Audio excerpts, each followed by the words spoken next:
that was when the ghost appeared.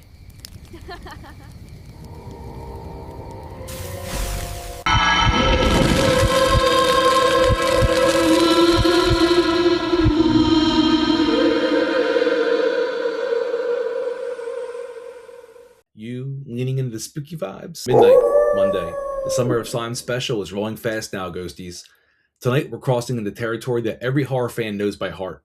The classic cautionary tale of the cursed object. We've all seen variations of it, but nobody did it quite like 90s Snick.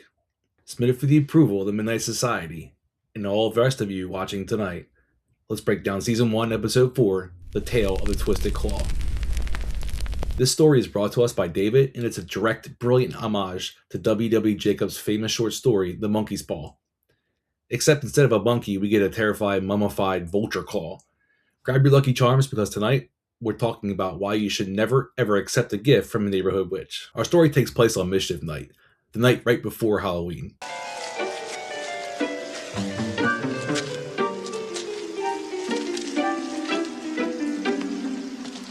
You meet two kids, Kevin and Dougie. You ain't messing with my Dougie. Taste me how to Doug. Taste me how to Doug. Now these guys aren't evil, but they're definitely up to no good. They're running around egging houses, toilet papering trees, 90s stuff. And unfortunately for them, they decide to target the creepiest house in the block. No way, man.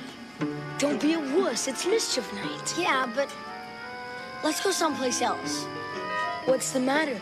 Afraid the witch is gonna get you? No such. The house belongs to the mysterious elderly woman named Miss Cloves. Which everybody in the neighborhood calls a witch. The boys go up to the yard. They're about to spray shaving cream on top of her door. She ends up opening the door. They spray her in the eyes by accident. Blinds her. She backs up, knocks over one of her vases, and breaks it. Boom. They dart, obviously. So they broke it. So the next day, Halloween. Come on, everybody, let's dance! Yes, we can.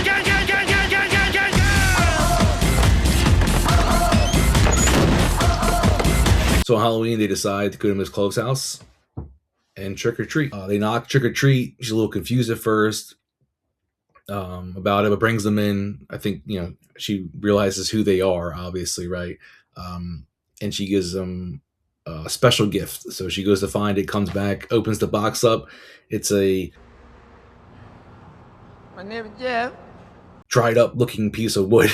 She says it's a dried up, twisted vulture claw. What the boys think is gross, but she says it's just made of wood. But she tells them it has the power to grant them each 3 wishes. But like always, you get the be careful what you wish for. You just might get it plot. So the boys are walking around about to continue trick-or-treating.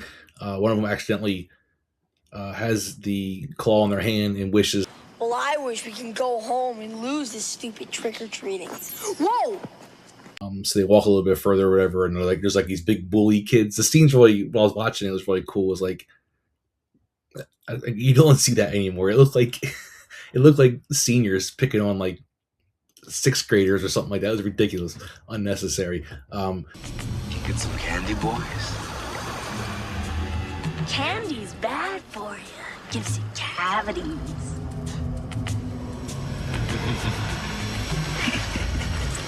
But they're chasing them around. They want the candy, blah, blah, blah. That kind of stuff happens. So Halloween's over, essentially, right? They take the one kid's candy. Halloween's over. So the wish kind of came true. Magic. So the next day at school, Dougie wants to win the 600 meter, I guess, at the field day or whatever, because this one kid always wins it, but he wants to win it. He wants to be the winner this year. So he wishes he could beat him in the race. I wish it could beat Bostic in the 600. Whoa! It kind of glows again. Magic.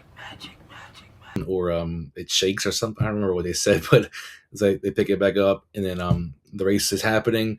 Dougie's in second place. He just can't win. But it's towards the end. All of a sudden,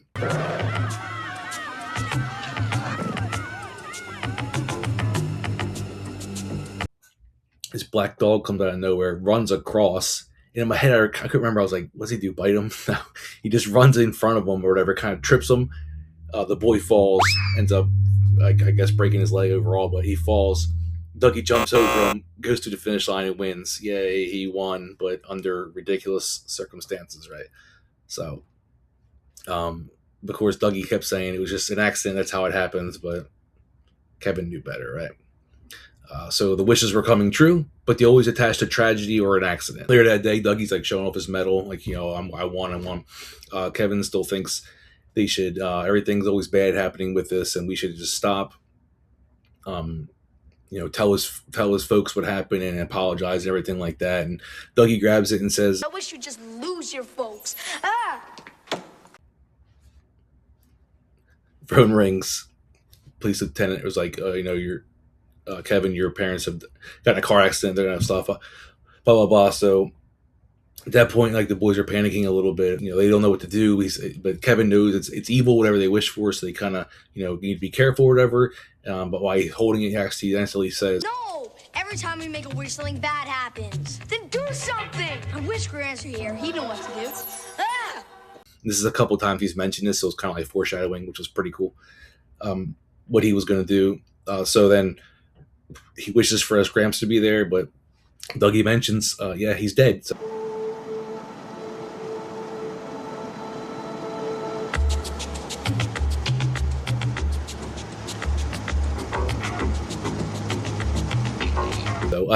but they hear a car horn humming, and they hear the cars coming up the street. And I guess to save budget, they didn't show you, but in my head, like, he looked like scary. I remember, especially when I was younger, but it was crazy. They kind of just didn't you couldn't see him. You know, it was like the Camry got out of the car and walking towards them, but they're freaking out or whatever. The boys don't know what to do. Dougie's like, just wish it away, wish it away, wish it away. And Kevin's like, that's not how it works. You know, we have to do this, we have to do that. And now the Gramps is at the door, and they're all scared and everything like that. But Kevin grabs it and finally says, We're sorry we broke Miss Chloe's vase, and we wish it never, ever happened. everything goes away. All right, so after Kevin does the right thing, everything vanishes. Gramps goes back to being dead. The car's gone. The ring at the doorbell ends up being the parents. They're fine. Dougie doesn't have his medal anymore because he didn't win. Everything's back to being normal. Everything's good. Parents go upstairs. The doorbell rings again. They open it. What does it say? It says trick or treat.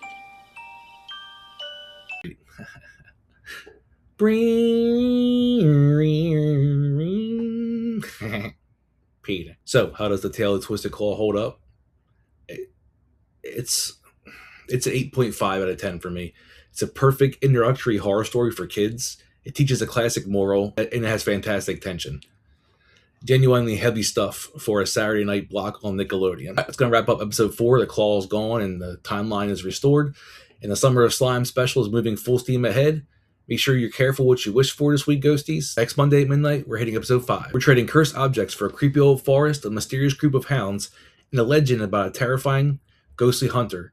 Next up is the tale of the hungry hounds. Until next week, leave the word bird claw alone. Apologize to your neighbors, and stay spooky.